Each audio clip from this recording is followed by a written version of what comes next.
সরাসরি নজর রাখবো শিলিগুড়িতে, সেখানে অবস্থান বিক্ষোভ বিজেপির। আমরা সরাসরি চলে যাব সেখানে। আপনাদের আরো একবার জানাবো, নারায়ণ সিংহ রায় রয়েছেন আমাদের সঙ্গে। নারায়ণ, কি চলছে শিলিগুড়িতে?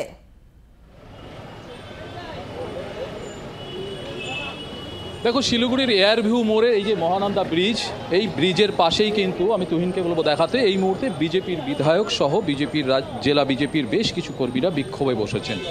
এবং বিক্ষোভে এই মুহূর্তে আমি চেষ্টা করব, সরাসরি শঙ্কর দাস বসেই আছে, বিক্ষোভে বসেছে এবং সে তার সাথে একটু কথা বলার, যে বিশেষ করে আরজি কর সহ রাজ্যের যে সমস্ত ঘটে যাওয়া ঘটনা, তার পরিপ্রেক্ষিতে এই মুহূর্তে বিক্ষোভ। আমি সরাসরি শঙ্করদার সাথেই কথা বলবো। পদত্যাগের দাবিতে আমরা অবস্থান করছি। আরজি করে কর্তব্যরত ছাত্রী তার নৃশংস হত্যা, পরবর্তীকালে আরজি করে ভাঙচুর করে প্রমাণ লোপাট করা, রাজ্যে লাখো লাখো নারীরা যখন বিচারের দাবিতে যখন তারা রাস্তায় নেমেছে, একজন কুখ্যাত, আমি জানি না একটা শব্দ বলে বংশে, যারা খুব বাজে লোক হয় তাদের কি অঙ্গার নাকি বলে, ওই রকম একজন উত্তরবঙ্গ উন্নয়ন মন্ত্রী বলেছেন যে রাত্রেবেলা যদি বাড়ির মেয়েরা বরদের কাছে, পরিবারের কাছে মার খায়, আমাকে ফোন যেন না করে। আমার মনে হয় উনি ওনার নিজের বাড়ির অভিজ্ঞতার কথা বলেছে। যারা এই রাজ্যের এত মহিলাদেরকে অপমান করেছে, তার পাশাপাশি অনেকে বলেছে নাটক। আমি সবার কাছে আবেদন করছি, পশ্চিমবঙ্গের সব লক্ষ্মী সরস্বতীদের কাছে আবেদন করছি, মা বোনেদের কাছে আবেদন করছি যে লক্ষ্মী সরস্বতীদের নিরাপত্তাকে সুনিশ্চিত করতে হলে পশ্চিমবঙ্গের একমাত্র অলক্ষ্মী মমতা ব্যানার্জিকে এই রাজ্য থেকে পদত্যাগ করতে হবে। সেই পদত্যাগের দাবিতে লক্ষ্মীরা পথে নেমেছিল অলক্ষ্মীকে দূর করবার জন্য। সেই অলক্ষ্মী যতদিন না দূর হবে, রাজ্যে ভারতীয় জনতা পার্টি আমাদের প্রতিবাদ আন্দোলন আমরা চালিয়ে যাব। মমতা বন্দ্যোপাধ্যায় নিজে আজকে পথে নামবেন। দেখুন, ওনার নাম নেবেন না, একে দিন খারাপ যাবে।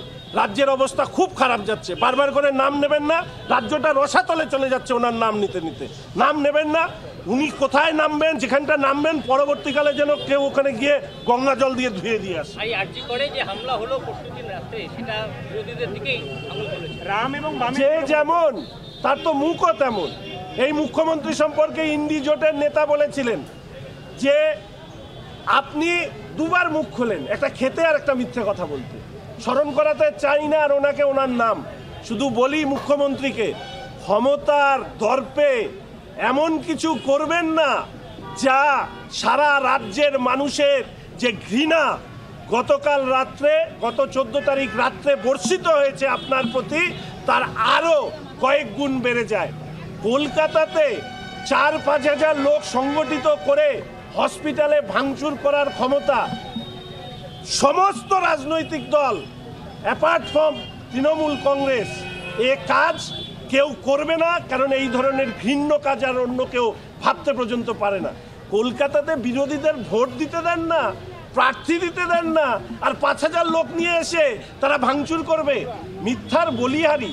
লজ্জা হয় যে আপনার মতন একজন মুখ্যমন্ত্রী এই রাজ্যের শাসন ক্ষমতায় আছে। আর আপনি তো পুলিশ মন্ত্রী, আপনি যদি জানেন বিরোধীরা করছে, তাহলে বসেছিলেন কেন?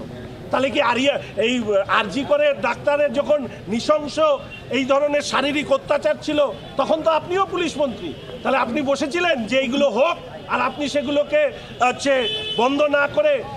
আমি আর বলতে পারছি না, কিন্তু দুর্ভাগ্য, যদি আমি বলতে পারতাম উনি কি এই ধরনের মহিলাদের উপর অত্যাচারকে উপভোগ করেন। বাংলার আওয়াজ, বাঙালির আবেগ, জি 24 ঘন্টা।